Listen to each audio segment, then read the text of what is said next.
E aí pessoal, beleza? Eu sou o professor Felipe e hoje a gente vai ter uma aula sobre o relevo e a geologia terrestre.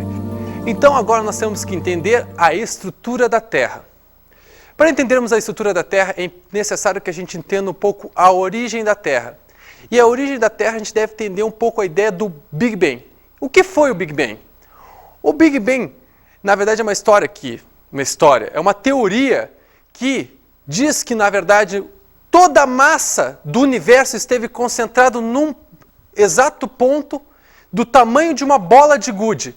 Imaginem só, pessoal, toda a massa do universo concentrada num ponto de um tamanho de uma bola de gude. Esse ponto é extremamente denso e aí, consequentemente, ele sofre muitas alterações e pressões, o que acaba gerando a grande explosão que deu origem ao universo, a famosa Big Bang. Então, o que acontece? É importante a gente lembrar o seguinte, então teve o Big Bang, aí depois sucessivas explosões aconteceram depois do Big Bang e uma delas gerou a nossa galáxia, que é a Via Láctea, e aí sucessivas explosões geraram o Sistema Solar e por consequência, esse Sistema Solar que é o nosso, ele foi gerado por um colapso gravitacional que fez com que, consequentemente, formasse o Sol e os planetas a seu redor. É importante lembrar uma coisa, que o Sol é constituído basicamente de hidrogênio e hélio. A partir do momento que o Sol começa a existir fusões nucleares de hidrogênio, a gente tem a formação do hélio, Juntou dois hidrogênios, formou o hélio, Fundiu esses dois átomos. E aí começam a se fundir diversos átomos constituindo os elementos mais pesados. Esses elementos mais pesados vão acabar ficando dos 4 planetas mais próximos do Sol. Consequentemente, esses planetas então são os planetas que vão ter elementos químicos como o ferro, o silício, o magnésio, que são elementos químicos mais pesados. Então, podemos dizer que a composição química da Terra é basicamente constituída de ferro e silício, principalmente o ferro. Então, esta é a composição da Terra. A Terra é praticamente toda formada por ferro. Vamos então entender um pouco sobre o interior da Terra. Então, que a Terra possui uma crosta, que ela possui então um manto que está dividido em superior e inferior, e um núcleo que está dividido em externo e interno. Toda essa possibilidade, pessoal, de classificação, foi tudo através de ondas emitidas. Foi emitida uma onda e aí descobriu que essa onda, quando ela atravessou a crosta, ela alterou o seu padrão. E aí a gente chama até essa linha que divide a crosta do manto, a gente chama ela de descontinuidade de Mohorovic. Aí depois nós temos o quê? A descontinuidade, que é a descontinuidade do núcleo em relação ao manto, que a gente chama de descontinuidade de Gutenberg. Tá ok? Então isso aí foi tudo através de ondas, essa classificação de interior da Terra. Vocês veem como a nossa ciência é maravilhosa. Então agora vamos falar sobre a crosta terrestre. A crosta terrestre, pessoal, que é a camada onde os seres humanos vivem, da Terra no caso, a gente pode falar muitas coisas dela, mas principalmente a gente tem que ter o seguinte entendimento, que a crosta terrestre é dividida em crosta oceânica e crosta continental. Qual é a diferença entre esses dois tipos de crosta? A crosta continental pode atingir, em termos de espessura, de 30 a 90 quilômetros de espessura. Onde é que a crosta vai ter 90 quilômetros de espessura? Ora, nas partes mais altas da superfície terrestre, ou seja, as grandes montanhas, os Alpes, o Himalaia, os Andes. É nessas áreas em que a crosta pode atingir até 90 quilômetros. Agora, em áreas de crosta oceânica, a espessura chega a valores de 4 a 6 quilômetros de espessura. Então, é importante você lembrar o seguinte, também, que mesmo sendo mais espessa, a crosta continental, não necessariamente ela é mais densa, porque a crosta oceânica, mesmo sendo menos espessa, ela acaba sendo mais densa sim. E acaba sendo, por isso, a parte da crosta terrestre que acaba sofrendo subducção. Mas essa história de subducção a gente vai ver mais adiante quando a gente falar de tectônica de placas. Agora vamos falar sobre o manto. tá ok? O manto, ele é, ao contrário da crosta terrestre, uma superfície que a gente chamaria de viscosa. O crosta terrestre, como a gente pode identificar, né, já que moramos em cima dela, nós podemos identificar que ela é uma camada rígida. Já o manto, ela é uma camada viscosa e que, ao contrário da crosta terrestre, né, a crosta terrestre praticamente é silício e alumínio, os seus compositores, já no manto nós temos a presença do silício e do magnésio como principais elementos de sua composição. Então, são características do manto. Entre o manto e a crosta terrestre, qual é o menos denso? Pessoal, é a crosta terrestre. Imagine se a crosta terrestre fosse mais densa que o manto. Consequentemente, ela afundaria no manto. Então, o manto ele é mais denso do que a crosta terrestre. Agora nós vamos falar sobre o núcleo. O núcleo é uma camada mais interna da Terra, e aí nós temos um núcleo externo que é líquido e o núcleo interno que é rígido. O núcleo ele é principalmente composto de níquel e ferro. O núcleo externo ele chega a ter um pouco de enxofre, e esse enxofre é que acaba permitindo que ele se torne mais líquido. Já o núcleo interno, que é sólido, ele é principalmente liga de ferro e níquel. Tá ok? Então, é a parte mais densa de toda essa estrutura, por isso mesmo está no núcleo. A temperatura nesse local pode atingir 4.000 graus Celsius. Vamos entender então como é que a gente tem a estrutura de continentes que a gente tem hoje em América, África, Ásia. Vamos tentar entender isso aí. Como é que se formou esse quebra-cabeça? Para entender isso, a gente tem que entender a teoria da deriva continental. Cá para nós, o que é deriva continental? Se tu pegares um mapa da América do Sul e o mapa da África, tu pode perceber que essas duas partes elas podem se encaixar. Foi o que um cara chamado Alfred Wegener pensou no final do século XIX, que essas duas peças um dia poderiam ter estado encaixada no caso. Então ele fez uma análise das rochas existentes na costa leste da América do Sul e analisando as rochas também da costa oeste da África e percebeu que as rochas existiam muitas similaridades entre essas formações rochosas. Então ele pensou, realmente a África e a América do Sul podem ter estado juntas num período geológico anterior. Só que quando ele falou isso, todo mundo pensou, mas tu tá maluco, maluco total, pirou. Por quê? Porque ele não tinha como comprovar como é que isso tinha acontecido. Tá ok? Mas vamos dar uma olhada no que era essa teoria da deriva continental. Vamos olhar na figura então. Olha aqui comigo, tá ok? A Terra, 200 milhões de anos atrás, ela formava um grande continente chamado Pangeia, um supercontinente. Consequentemente, se tu tem um continente único, tu tem um oceano único. O nome do oceano único é Pantalassa. Nos 135 milhões de anos, tu tem, então, esse Pangeia se dividindo em dois elementos, né? No caso, a Laurásia, que seria o que hoje é a Europa e a Ásia, e o Gondwana, que seria a África e a América do Sul. Depois, nós temos a separação em 65 milhões, a gente já tem, então, praticamente a atual conformação dos continentes, e chegando, então, no que hoje é a conformação dos continentes da Terra. Então vocês veem que isso era a teoria que o Wegener chegou lá no final do século XIX. Só que todo mundo disse assim, tu tá maluco, porque tu não tem como comprovar isso aí. Só que aí ele pensou, né, tipo, bom, paciência, né? Nunca conseguiu comprovar, morreu sem comprovar. Só na década de 60 é que ele acabou conseguindo comprovar essa ideia. E como é que ele comprovou? Através de uma outra teoria, que não foi ele que comprovou, na verdade, né? Foram outros geólogos que pegaram e pararam para pensar, poxa vida, mas o cara lá no final do século XIX tinha razão realmente.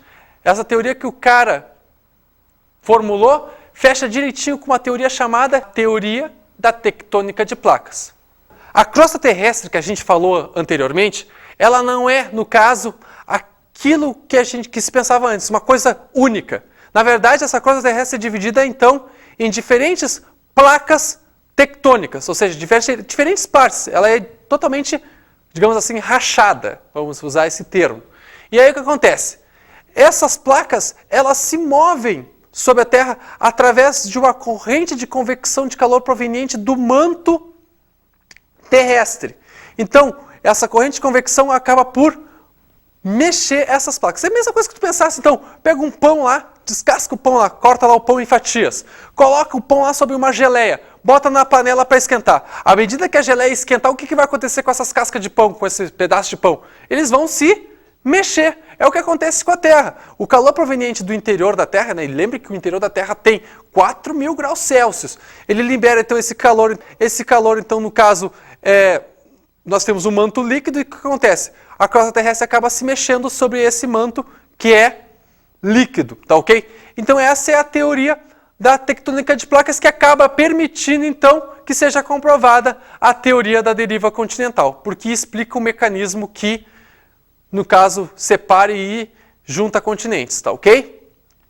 Agora, uma coisa que é importante lembrar nessa ideia de tectônica de placas, são os limites de placa. Sobre os limites de placa é importante a gente ter a seguinte diferenciação.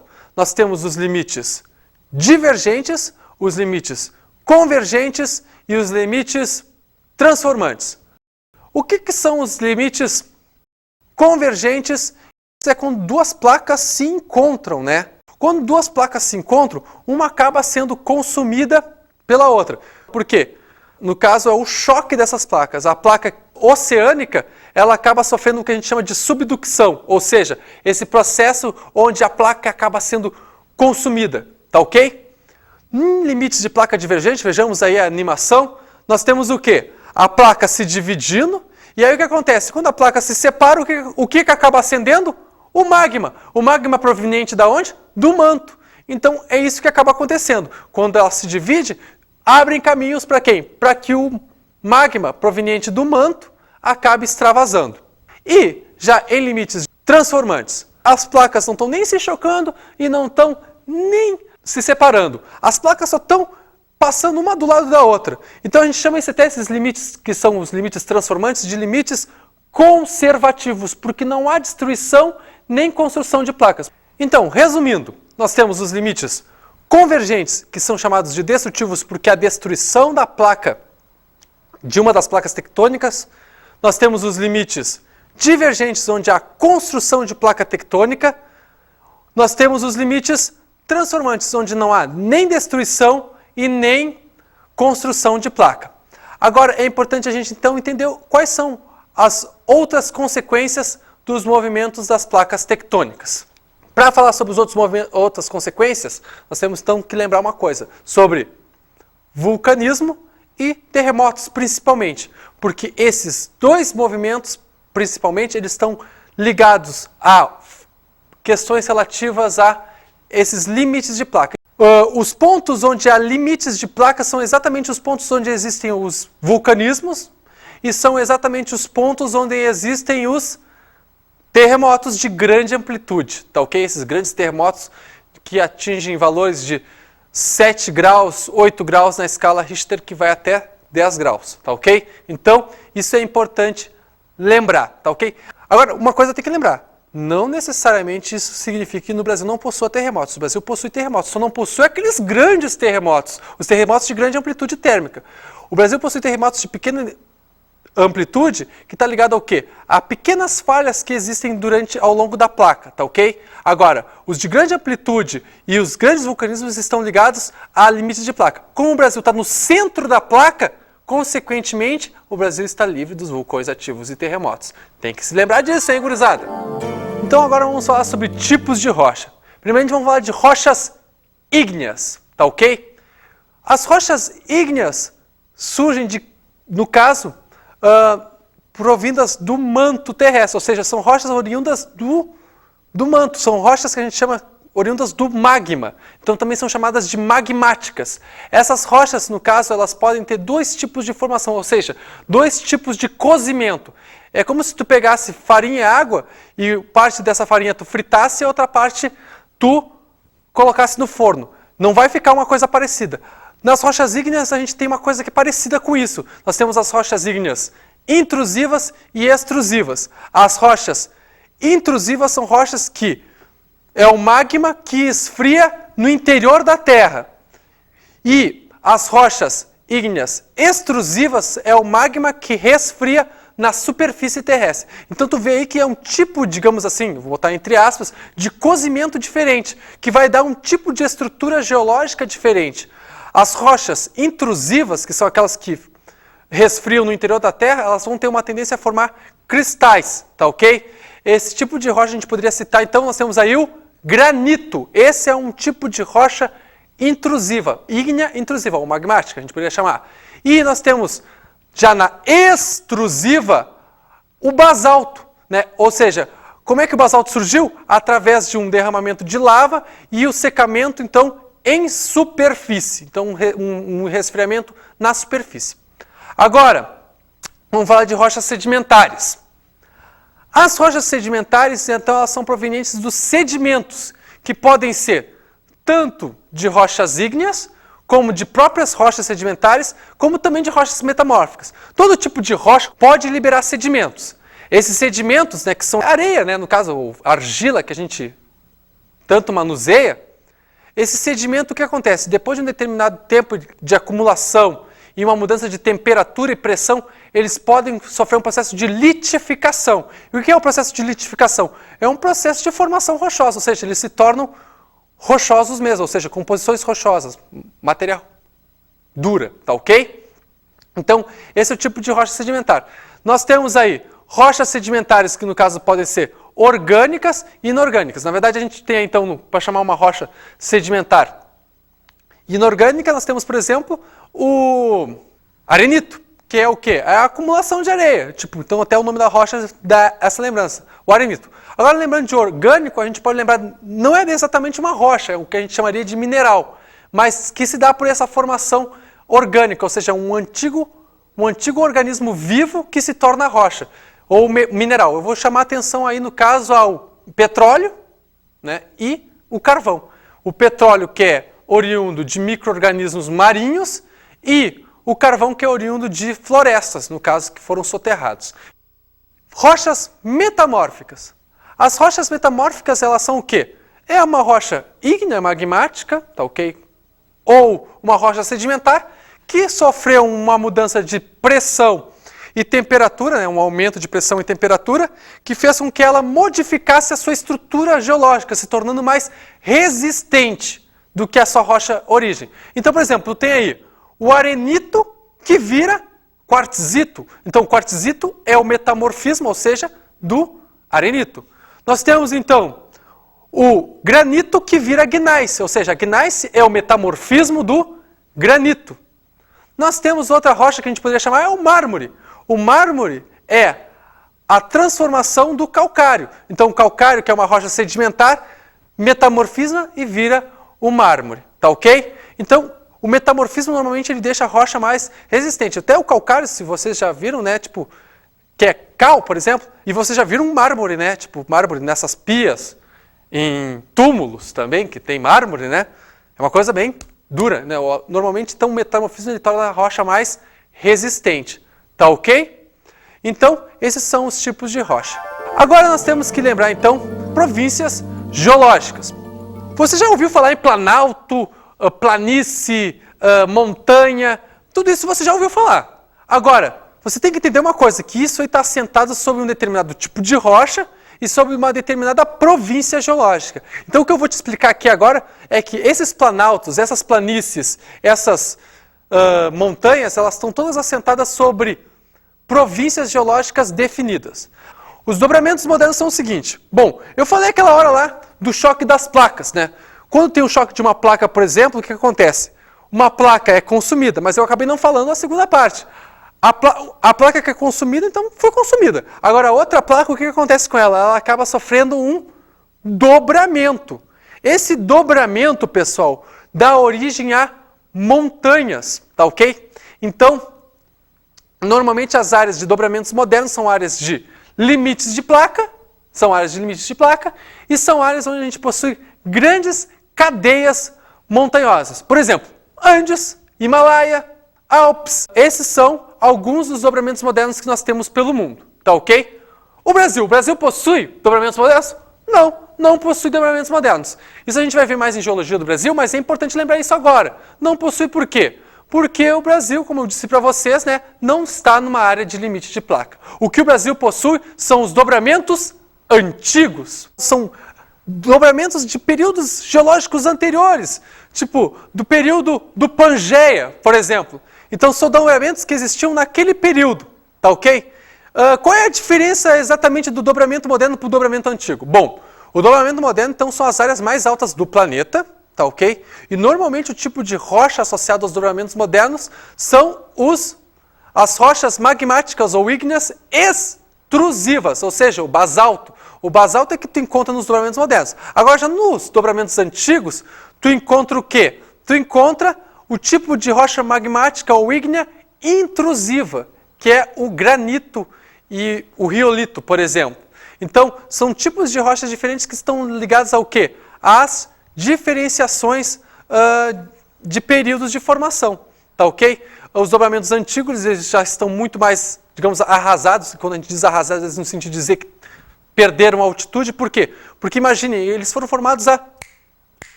muitos anos atrás. Então eles já sofreram muitos processos de sedimentação. Tá ok, pessoal? Então lembra disso. E nós temos também que falar dos escudos cristalinos. Os escudos cristalinos, pessoal, são na verdade os primeiros continentes que nós tivemos na Terra. Tá ok? Então são as primeiras rochas. O tipo de rocha que está associado também são rochas magmáticas intrusivas, ou seja, o granito, tá ok? E agora vamos falar de bacias sedimentares. As bacias sedimentares são o quê? São, então, esse tipo de local onde se acumulam os sedimentos, tá ok? Então, tu normalmente até tem embaixo de uma bacia sedimentar, tu até pode ter um material proveniente de um escudo cristalino e ali começou a se acumular sedimentos e aí a gente começa a chamar de bacias sedimentares. Agora a gente vai lá para a figura das províncias geológicas, que aí a gente vai ter uma noção melhor disso que eu expliquei. Olha aqui, ó, a ideia de processos de erosão, então. Peguei aqui, por exemplo, os escudos cristalinos. Esses escudos cristalinos, ou dobramentos modernos antigos, eles sofrem processos de erosão. Esses processos de erosão liberam sedimentos que se acumulam nas bacias sedimentares, tá ok? Então, olha aqui, ó, até a ideia de escudo, ó, é a ideia, ó, olha a forma de um escudo. E olha a forma da bacia sedimentar, uma forma de uma bacia mesmo. Nessas províncias geológicas estão assentados, então, os planaltos, planícies, depressões, montanhas e serras, tá ok? Pode ter, então, um planalto sobre uma bacia sedimentar, tu pode ter um planalto sobre um escudo cristalino, tu pode ter uma planície sobre uma bacia sedimentar. Montanha normalmente está associada ao quê? Está associado a dobramentos modernos. Mas o que eu estou querendo dizer é o seguinte, então normalmente essa ideia de planalto, planície, depressão, montanha e serra, normalmente tem que ter o quê? Tem que ter uma província geológica onde ela vai estar assentada. Esse é o link que vocês têm que fazer.